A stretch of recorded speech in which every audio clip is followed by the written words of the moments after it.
प्रजापिता ब्रह्मा कुमारी ईश्वरीय विश्वविद्यालय माउंट आबू इसमें आयोजित इंटरनेशनल कॉन्फ्रेंस कम कल्चरल फेस्टिवल में एक बार फिर से आप सभी का हार्दिक स्वागत है। 2 दिन से लगातार कॉन्फ्रेंस के canopy theme God's plan, Rajyoga for world peace, health and happiness, इस विषय पर आप बहुत अच्छे अच्छे विचार विद्वान वक्ताओं से सुन रहे हैं। आज भी हमारे पास मंच पर बहुत अच्छे वक्ता और अनुभवी फैकल्टीज उपलब्ध हैं जिनके विचारों का आज हम लाभ लेंगे। उसके पहले मैं ब्रह्मा कुमारी बहनों को आमंत्रित करती हूँ कि आज के हमारे सभी सम्माननीय मेहमानों का बैचेस और गुलदस्ते के द्वारा स्वागत अभिनंदन करेंगी।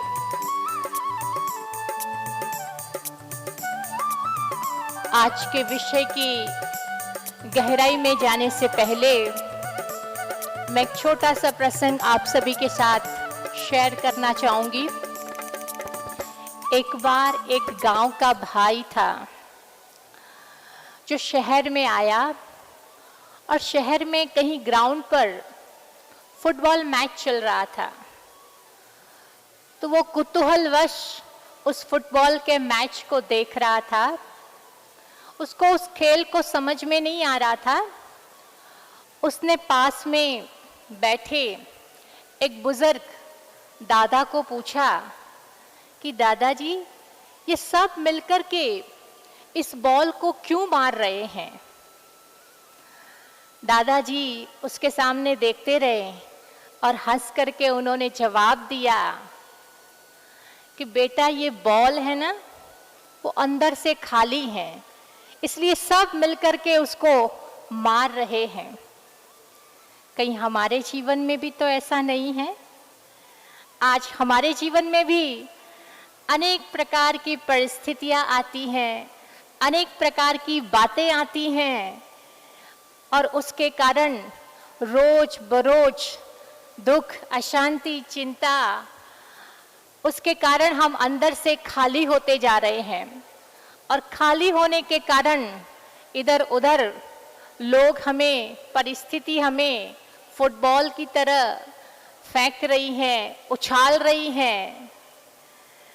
तो ऐसे में अगर हम अंदर से मजबूत हो जाए, अंदर से भरपूर हो जाए, तो मजाल है कोई हमें इधर से उधर फेंक सके। तो आज का ये कैनोपी थीम हमें उसकी गहराई में ले जाएगा कि राजयोगा मेडिटेशन इतना सुंदर साधन है जो हमें अंदर से मजबूत करता है, अंदर से सशक्त करता है, अंदर से हमें इतना स्ट्रांग बनाता है कि कैसी भी विषम परिस्थिति में हम एक रस रह सकते हैं और अपने जीवन की परिस्थितियों का हल आसानी से कर सकते हैं। तो ऐसे विषय को आज हम विद्वानों के जरिए, हमारे वक्ताओं के जरिए ओपन करने जा रहे हैं। उसके पहले नेपाल से हमारा एक डांस ग्रुप आया हुआ है जो आप सभी का स्वागत, अभिनंदन नृत्य के द्वारा, अपनी कला के द्वारा हमारे सामने प्रस्तुत करेगा। तो नेपाली ग्रुप को आमंत्रित करती हूँ, वो अपना नृत्य हमारे सामने आकर के प्रस्तुत करे और आप और हम सभी का स्वागत, अभिनंदन करें। नेपाली ग्रुप।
बहुत सुंदर बहनों ने डांस के द्वारा हमारा मन भावन किया।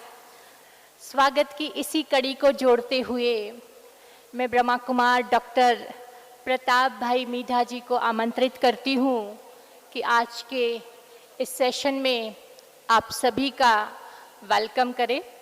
डॉक्टर प्रताप भाई पिछले 25 से भी अधिक वर्षों से global hospital and research centre के मेडिकल डायरेक्टर के रूप में अपनी अमूल्य सेवाएं दे रहे हैं।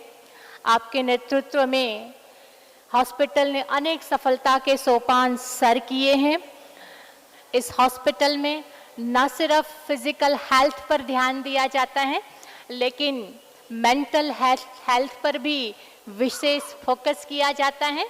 और आज का हमारा टॉपिक है मेडिटेशन फॉर हेल्थ। वो बिल्कुल ही इस हॉस्पिटल ने अपने यहाँ रोल मॉडल के रूप में अप्लाई करके रखा है। तो ऐसे हमारे अमूल्य रतन डॉक्टर प्रताप भाई आप सभी का स्वागत अभिनंदन करेंगे।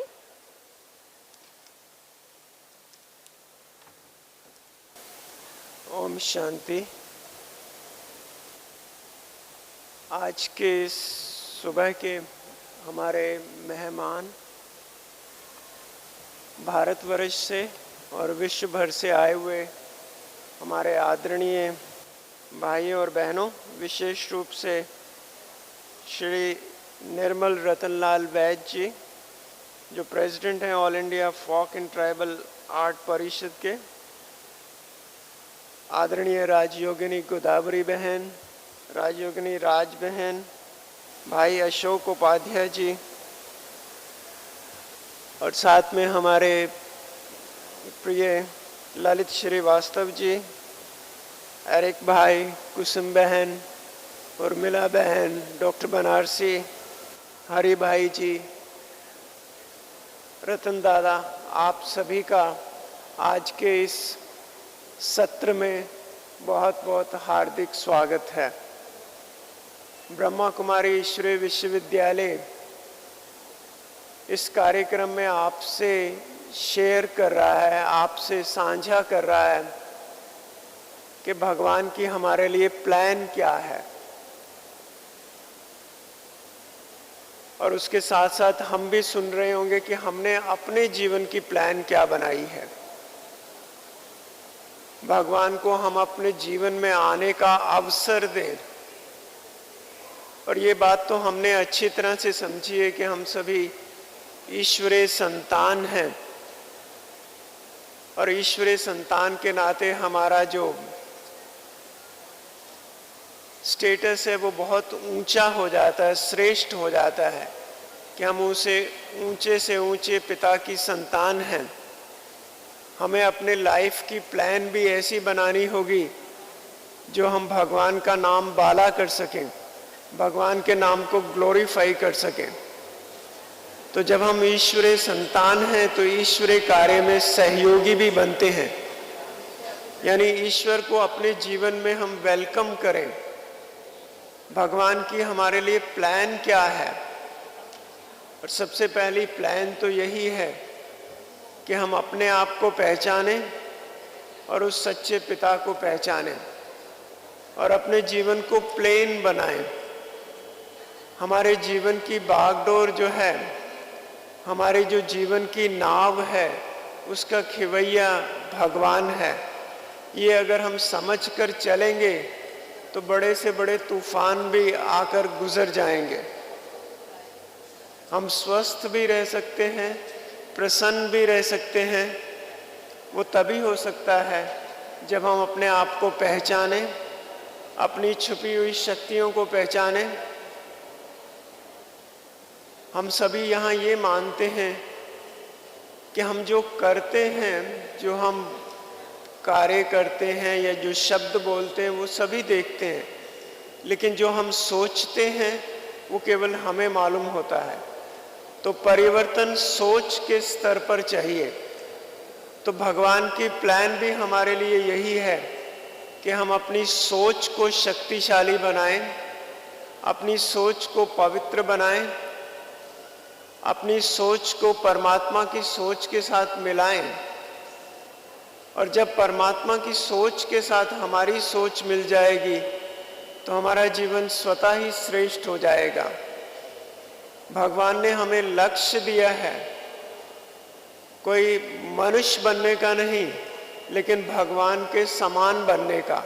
हम मास्टर भगवान बना देता है वो हमें। तो हम भाग्यवान भी हैं और मास्टर भगवान भी हैं। अगर इस बात को आप यहाँ से समझ कर जाते हैं और अपने जीवन में उतार कर जाते हैं तो आप खुद ही अनुभव करेंगे कि ये क्रांतिकारी परिवर्तन होगा।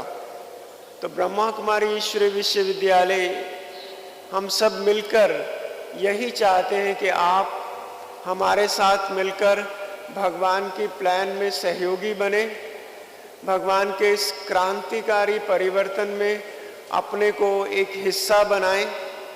और जब हम मिलकर कार्य करेंगे तो जो हम कहते हैं कि कलयुग का पहाड़ है, उसको उठाना कुछ मुश्किल नहीं होगा। बड़े से बड़ी बात भी हमारे निश्चय से आसान हो जाती है। कहते भी हैं कि फेथ कैन मूव माउंटेन्स, लेकिन डाउट्स कैन क्रिएट आल्सो।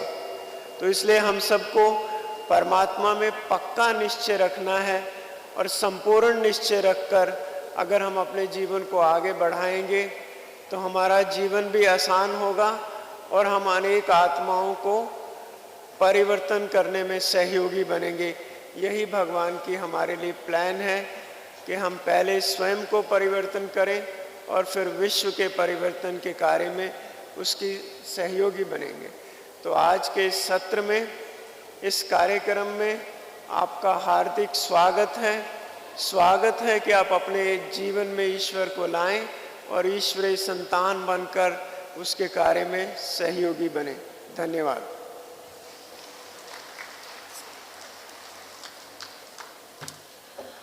बहुत बहुत धन्यवाद डॉक्टर प्रताप भाई जी। अभी आज के हमारे स्पेशल गेस्ट हैं श्री निर्मल रतन वैद्य जी। आप all India folk and tribal art Parishad के प्रेसिडेंट हैं, न्यू दिल्ली से हमारे बीच में पधारे हैं।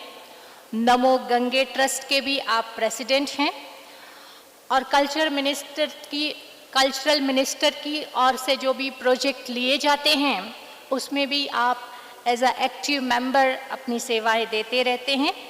आज के हमारे सम्माननीय गेस्ट हैं, आपसे रिक्वेस्ट है कि आप अपने अमूल्य विचार हमारे बीच में रखेंगे।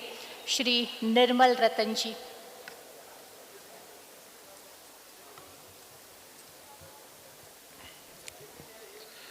ओम शांति, ओम शांति, ओम शांति। मंच पर उपस्थित सभी विद्युत जन, सभी दादियां, सभी भाई साहब और सभी बहन भाइयों को मेरा शत शत नमन। मेरा पहली बार आना हुआ और ये मेरा सौभाग्य है और उसके लिए मैं धन्यवाद करूंगा राजयोगिनी ब्रह्म कुमारी उर्मिल दीदी का। वो पिछले एक वर्ष से प्रयास कर रही थी मुझे यहाँ लाने के लिए। हम लोग नमो गंगे ट्रस्ट से योगशाला एक्सपो करते हैं दिल्ली में। 2 वर्ष पहले उनसे भेंट हुई थी हमारी योगशाला एक्सपो में। उनके सहयोग से हमने वहाँ वर्कशॉप की थी, उनका स्टॉल था और उसके बाद लगातार हम मिलते रहे। कई कार्यक्रमों में हमने एक साथ भाग लिया और सच में आज सुबह के सेशन में जैसा दीदी ने बोला कि ये आपका पुनर्जन्म हुआ है, वास्तव में मेरा ये पुनर्जन्म है।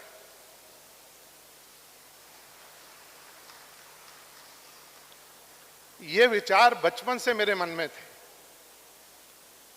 और उनको लेकर मैं कई संस्थाओं में गया, स्पिरिचुअल गुरुओं से मिला, आध्यात्म, योग, आयुर्वेद से जुड़े हुए कई संस्थानों के साथ जुड़ा हुआ हूं मैं अभी भी।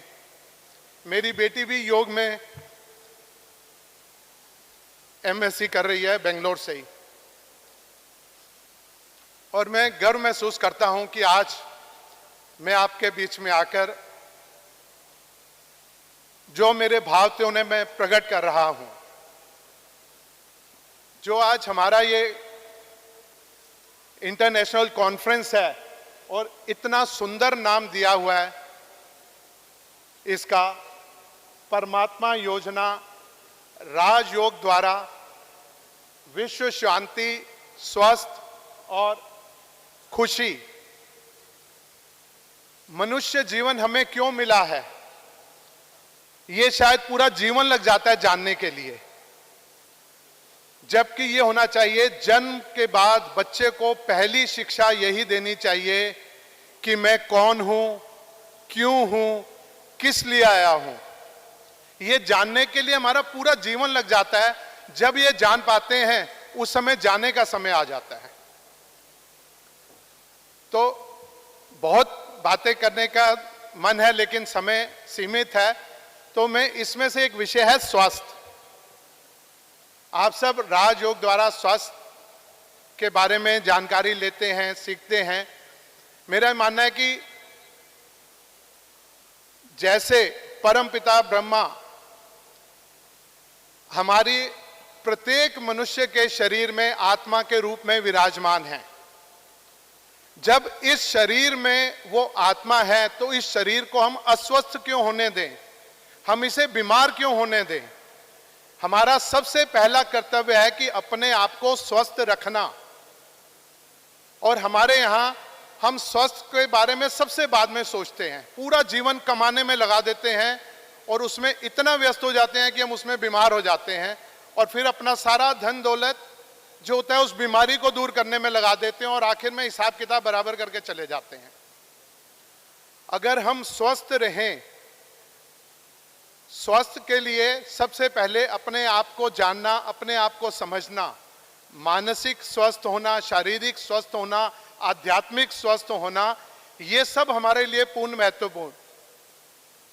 अब आप देखें, अरबों जानवर विश्व में हैं, क्या उनके लिए कोई डॉक्टर है? उनके पास बुद्धि भी नहीं है और वो अपना इलाज स्वयं करते हैं। उनको क्या खाना है, क्या नहीं खाना है, ये वो जानते हैं। हम सभी मनुष्य जिनके पास बुद्धि है, लेकिन सबसे अधिक बीमार हम होते हैं, हमें सबसे अधिक डॉक्टरों की आवश्यकता होती है, क्योंकि हम जो हमारी आत्मा है, जो हमारी सोल है, उसके साथ इंटरेक्ट नहीं करके प्रकृति से जुड़ने की बजाय प्रकृति से दूर होकर हम अपनी बुद्धि का इस्तेमाल करते हैं, अधिक मात्रा में भोजन करते हैं। ये नासमझी की वजह से है। हमें क्या खाना है, क्या नहीं खाना है। जैसे यहाँ आपको आपके पता लगा कि यहाँ भोजन भी आध्यात्मिक है।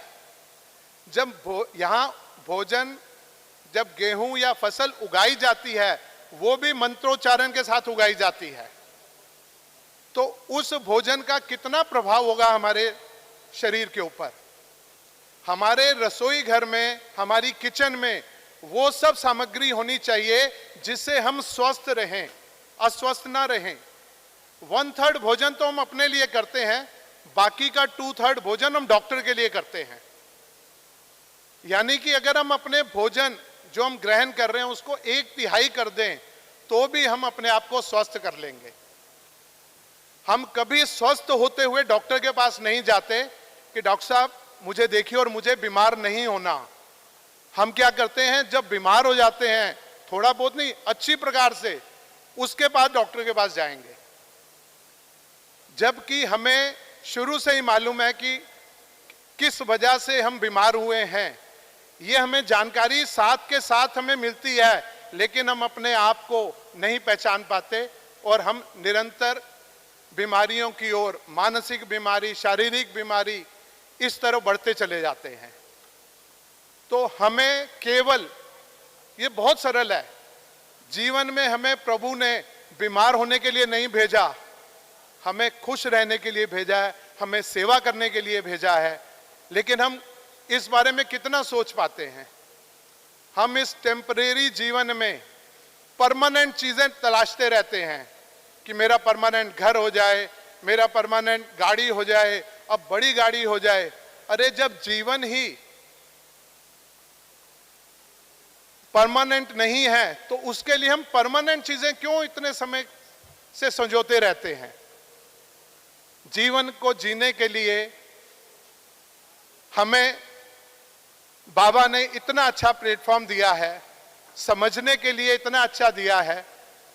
तो मेरा सबसे यही निवेदन है कि हम स्वस्थ होते हुए, मानसिक रूप से स्वस्थ, शारीरिक रूप से स्वस्थ और आध्यात्मिक रूप से स्वस्थ लेते हुए अधिक से अधिक सेवा के कार्य करें।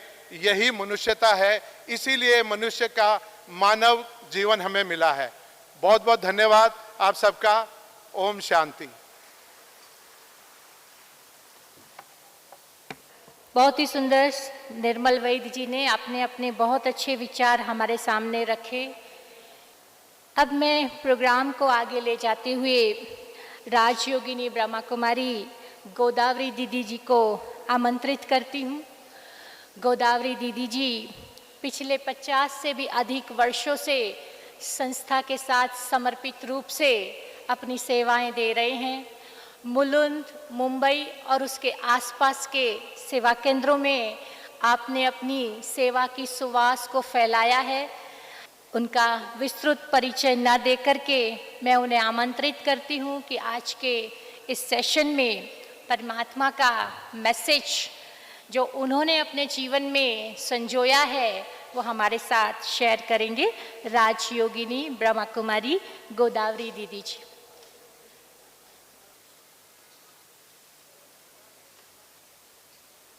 ओम शांति। सर्वशक्तिमान सर्वसमर्थ परमपिता परमात्मा निराकार श्री भगवान के सभी आदरणीय हमारे मंच के महानुभाव तथा पधारे हुए सभी भाइयों और बहनों, 2 दिन से सभी यही शुभ विचार सुन रहे हैं। परमात्म योजना, अभी क्या है भगवान की योजना? भगवान माना सभी आत्माओं का पिता है, हम सभी उनके बच्चे हैं।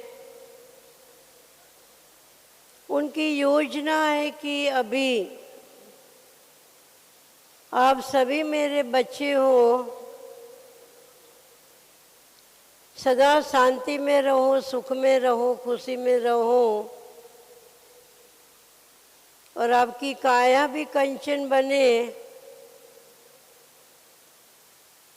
गॉड की भावना तो सभी बच्चों के प्रति, आत्माओं के प्रति गुड ही गुड होती है, वो सभी का कल्याणकारी है। सभी के प्रति उनकी यही भावनाएं चाहना है। परंतु वर्तमान समय का माहौल देखते हुए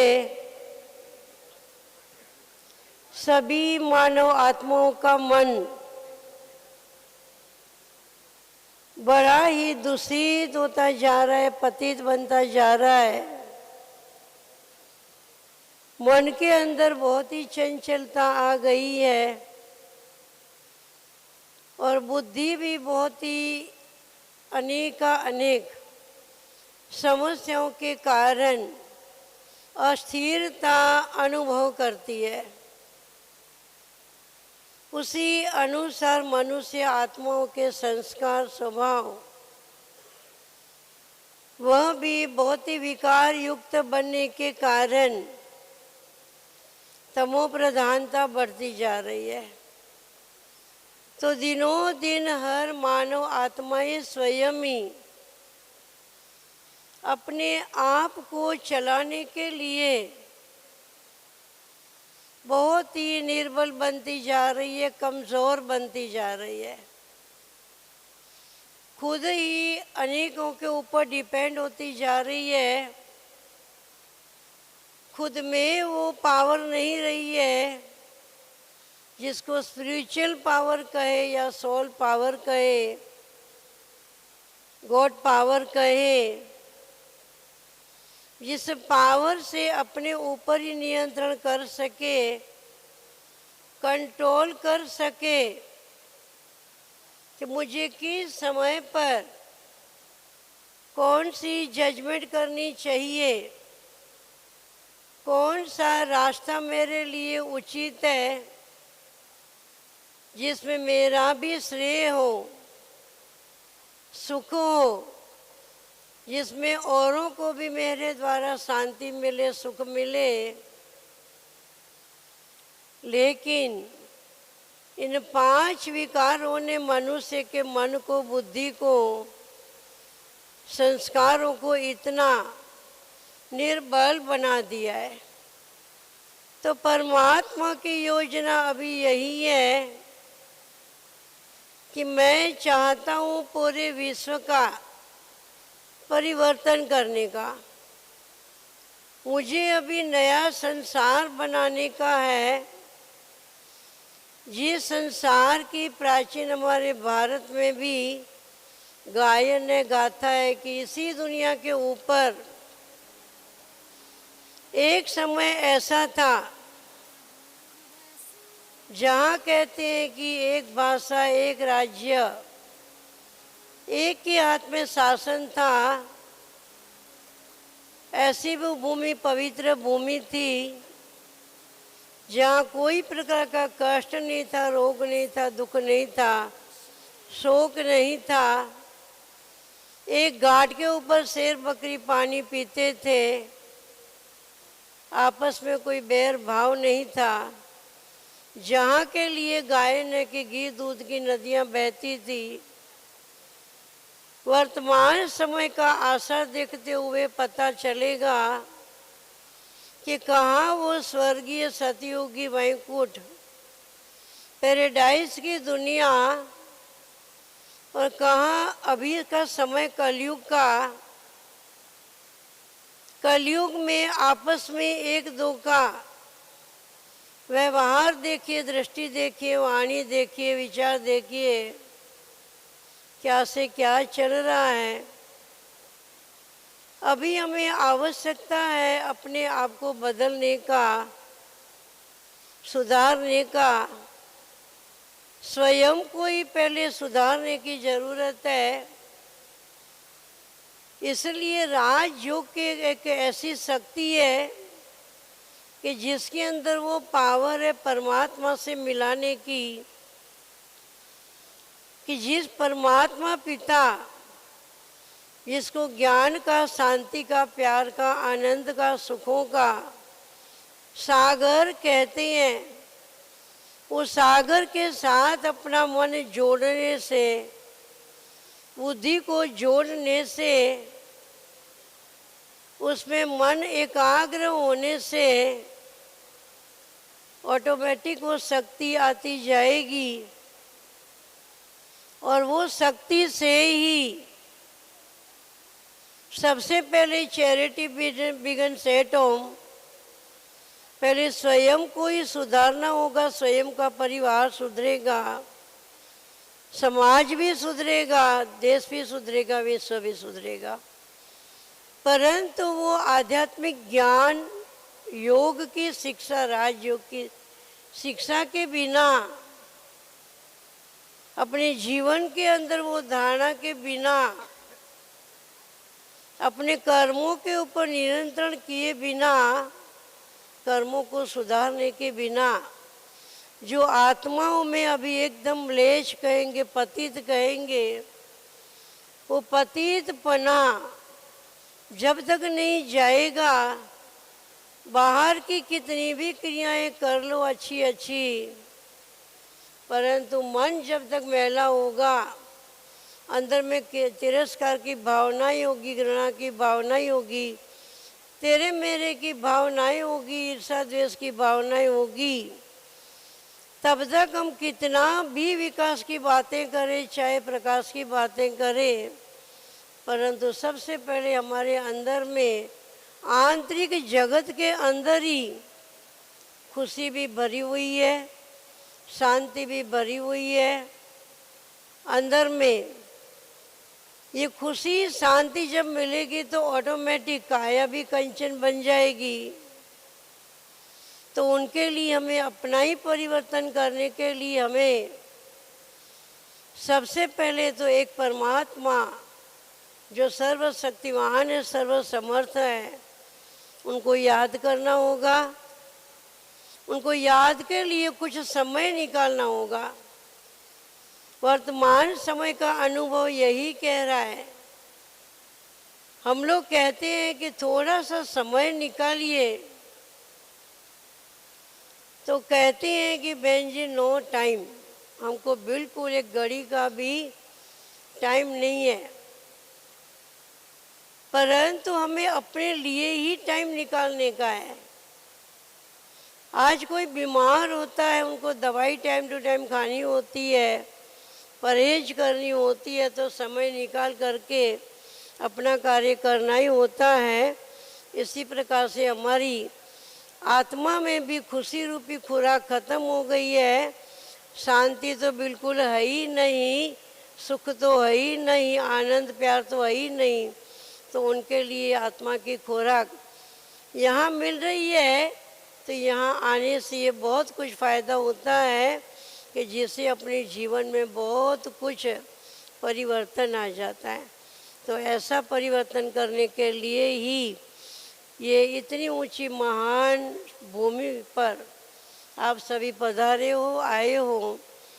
तो हमारे मन में यही ख्याल आता है कि सभी यहाँ से अपने आप को चेंजेस करने के लिए कुछ ऐसा दृढ़ संकल्प लेके जाइए कि अभी यहाँ से जाने के बाद मुझे कम से कम 5 या 10 मिनट भी निराकाशी परमात्मा पिता जो मेरा पिता है, जिसकी हमने इतनी भक्ति किया, तपस्या किया, व्रत जप तप किया, उसको 5 मिनट जरूर मुझे याद करना ही है। और यूँ भी कहा जाता है कि मानव देह कितनी दुर्लभ है, तो दुर्लभता के आधार पर भी हमारा जीवन अगर हमें ही श्रेष्ठ बनाना है तो हमें कुछ समय निकालना ही होगा। 24 घंटा हर इंसान के पास टाइम रहता ही है। 8 घंटा नींद भी करे, उसके बाद ही 16 घंटा है। 8 घंटा वर्क करे तो भी 8 घंटा और रहता है। उसके बाद भी कहते हैं बहन जी आजकल तो क्या क्या माहौल है जिसमें हमारा मन जाता है। 4 घंटा वहाँ भी दे दीजिए तो भी 4 घंटा रहता है। उसके बाद भी कहते नहीं बहन जी समय नहीं, चलो 2 घंटा और ले लो, तो भी 2 घंटा बचता ही है। गीता में भी है कि जो मनुष्य आत्माएं प्रभु का ये इशारा है कि अपने आप ही अपने आप इशारे से करता है वो देवता है, कहने से करता है वो मानव आत्मा ही है, बाकी जो कहने से नहीं करता है वो अलग बात है। तो इसलिए हमें अपने आप के लिए कुछ समय निकाल करके कुछ समय योगा करना है अथवा प्रभु को याद करना है, और इस ज्ञान की शिक्षा से हमें अपने आप को भरपूर करना है। भरपूर करके अपने आप का ही परिवर्तन पहले स्वयं को करना है। स्वयं बदलेंगे तो और लोग आप ही बदलेंगे। हमें किसी को बदलाने की भावना या किसी को पहले वो बदले तो मैं बदलूँ ये भावना नहीं रखनी है। हमें यही शुभ भावना शुभकामना रखनी है कि कैसे भी करके हमें अपने आप को सुधारना ही है। पतित जो आत्माएं बन गई है उसको पावन बनाना ही है। परमात्मा की योजना यही है कि मुझे एक बहुत नवीन सृष्टि यहाँ बनानी है, उसमें आप सभी का सहयोग, बस इतना ही चाहिए मन वाचा कर्मणा का, कि हमें पावन बन करके दिखाना है। अच्छा, ओम शांति।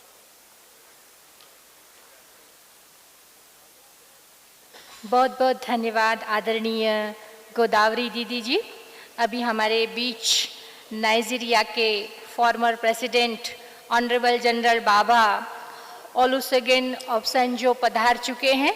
हम सभी एक बार जोरदार तालियों से उनका स्वागत अभिनंदन करेंगे, वेलकम करेंगे। और मैं ब्रह्मा कुमारी बहनों से भी निवेदन करती हूँ कि उनका गुलदस्ते से और बैचीज से स्वागत करेंगे। अभी हमारे बीच में हमारे नेक्स्ट वक्ता हैं मिस्टर अशोक उपाध्याय जी। आप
नाइजीरिया के प्रेसिडेंट का, फॉर्मर प्रेसिडेंट का।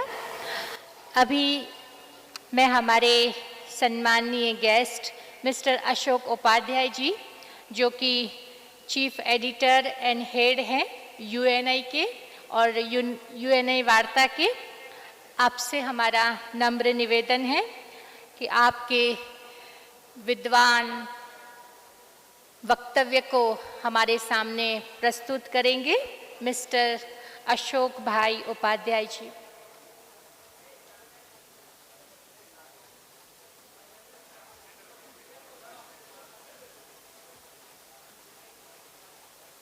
राज yoga for world peace, health and happiness. हम लोग आज इस विश्व सम्मेलन में यहाँ पर उपस्थित हुए हैं।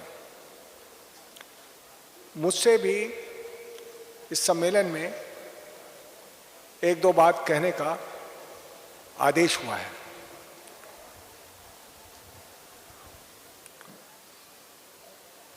विश्व शांति एक ऐसा विषय है कि इसके बिना इस सृष्टि को बचाए रखना, आगे ले जाना संभव नहीं है। और इसके लिए ये जरूरी है कि हम स्वस्थ हों।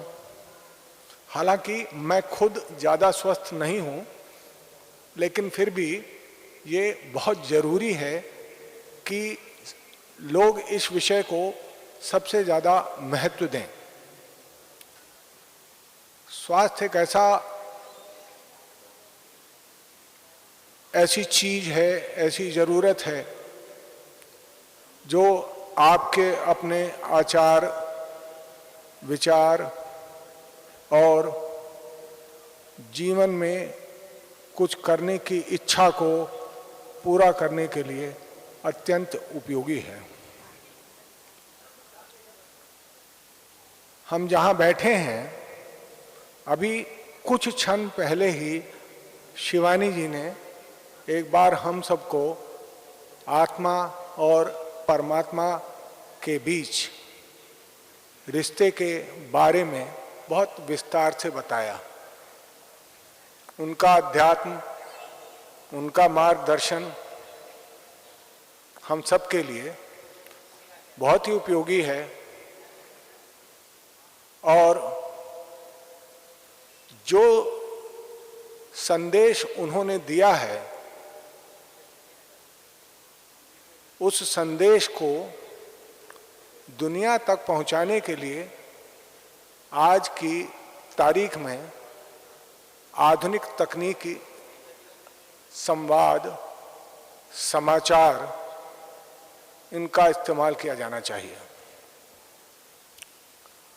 ब्रह्म कुमारी ने खुद अपने भी एक बहुत अनूठा प्रयास किया है। लोगों को मालूम है, लेकिन अभी इसके बारे में और जानकारी देने की आवश्यकता है।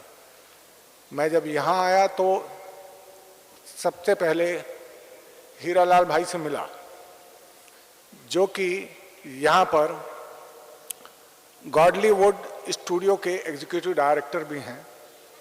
और उन्होंने जिस तरीके से आज के युग में अध्यात्म, धर्म से जुड़ी हुई चीज़ों के विस्तार, प्रचार, प्रसार के लिए सारी आधुनिक तकनीकी को समाहित किया है, वो अपने आप में अद्वितीय है।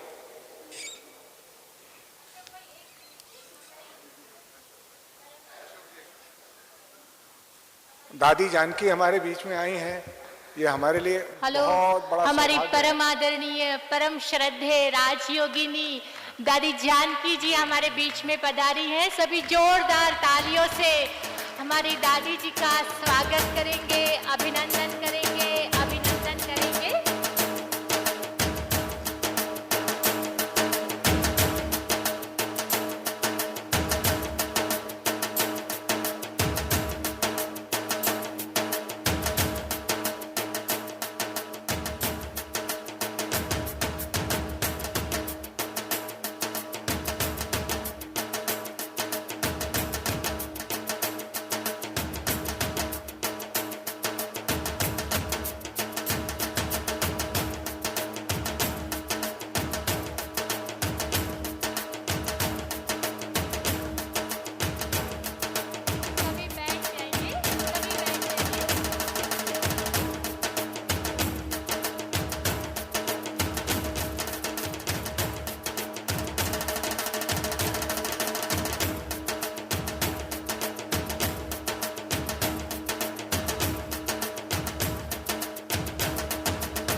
आपसे रिक्वेस्ट करती हूँ कि आप प्लीज कंटिन्यू करिए। दादी जानकी जी से अनुमति लेता हूँ कि अपने तुच्छ विचार मैं भी आगे और बढ़ा सकूं। तो मैं बता रहा था कि हीरालाल भाई ने जिस तरीके से आधुनिक तकनीकी का इस्तेमाल करके जिस संदेश को आत्मा और परमात्मा के बीच संवाद कायम करने का जो ये संस्था दे रही है, उसको विश्व स्तर पर पहुंचाया कैसे जाए, एक बेहतरीन तकनीक का इस्तेमाल कर रहे हैं और उनका हम सबको तहे दिल से शुक्रिया अदा करना चाहिए। आज के युग में खुशहाली और बेहतर स्वास्थ्य मिले कैसे, इसके बारे में सोचने की आवश्यकता है।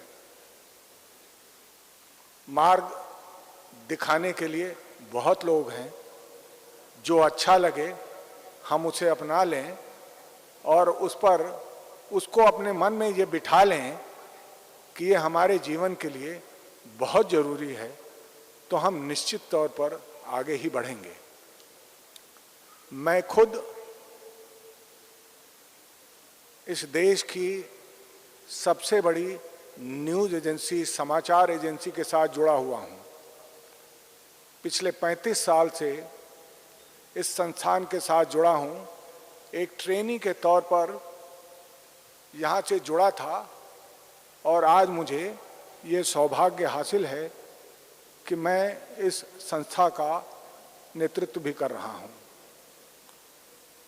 और मेरा मानना ये है कि समाचार जगत में भी, समाचार बनाने वालों में भी इस विषय के बारे में कोई एक तरकीब खोजी जानी चाहिए। जैसे योग के लिए हमारे प्रधानमंत्री नरेंद्र मोदी जी ने प्रयास किया और विश्व स्तर पर आज योग को मनाया जा रहा है, ऐसे ही विश्व स्तर पर अध्यात्म दिवस ऐसा कुछ मनाया जाए। इसके लिए निरंतर प्रयास हो, 1-2 दिन तय हों। ये हम सबको मिलके पूरा प्रयास करना चाहिए।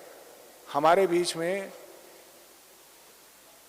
माननीय अतिथि नाइजीरिया के पूर्व राष्ट्रपति बैठे हुए हैं और वो इस संबंध में, इस कार्य में हम लोगों की ओर से हाथ बटा सकते हैं और ऐसी आशा करता हूँ कि हम सब लोग मिल कर के विश्व शांति, स्वास्थ्य और खुशहाली के लिए अध्यात्म, राजयोग, इनका इस्तेमाल कैसे हो, इसका प्रचार प्रसार कैसे हो, इस पर ज़्यादा ध्यान देंगे और रोज़ नई नई तरकीब को भी सोचेंगे, नई तकनीकी के साथ आगे बढ़ें।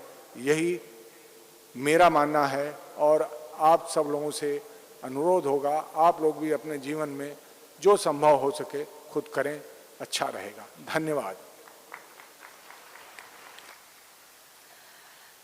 बहुत ही सुंदर अशोक भाई ने अपने साथ बात शेयर की कि आध्यात्मिकता जिसका कनेक्शन हमारी आत्मा से है, हमारी क्वालिटी से है, हमारी वैल्यू सिस्टम से है, उसकी तरफ हमारा ध्यान ज़्यादा जाना चाहिए।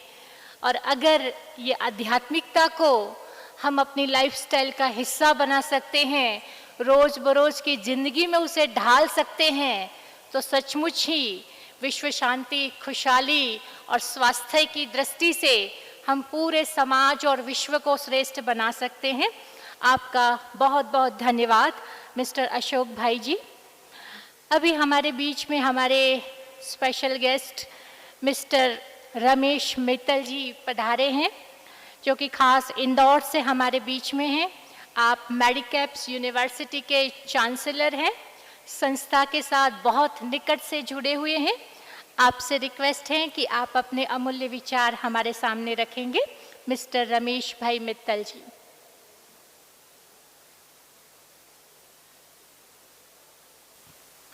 परम श्रद्धेय दादी जी एवं मंच पे विराजित सब श्रेष्ठीजन, देश और दुनिया से पधारे हुए बहनों और भाइयों, मैं जब भी इस परिसर में आता हूं तो हमेशा अपने आप को बड़ा अभिभूत पाता हूं। ये एक स्वर्ग लोक जैसी जगह है। यहाँ पर जब भी आया हूँ बहुत कुछ सीखने को मिला है, समझने को मिला है। पर मैं एक संदेश देना चाहता हूँ कि हमें कुछ युवा वर्ग को इस संस्था से जोड़ना होगा, क्योंकि आज का युवा वर्ग बहुत मटेरियलिस्टिक वर्ल्ड में जी रहा है। एक या दो बच्चे होते हैं, माता पिता का उन पर बहुत कंट्रोल नहीं होता, तो कुछ शिक्षा उन तक भी पहुंचाने का हमारा दायित्व तो बनता है। इस ओर हमको थोड़ा सा ध्यान देना होगा। मेरी इस संस्था के सभी पदाधिकारियों से विनम्र निवेदन है कि इस पे गहन विचार कर जो भी अभी कोर्सेस चालू किए हैं और जो भी कोर्सेस चालू करने जा रहे हैं, उस क्षेत्र में हमको बहुत मानवीय विचार लेके इन चीज़ों को सोच के बहुत कुछ करने की ज़रूरत है। Thank you.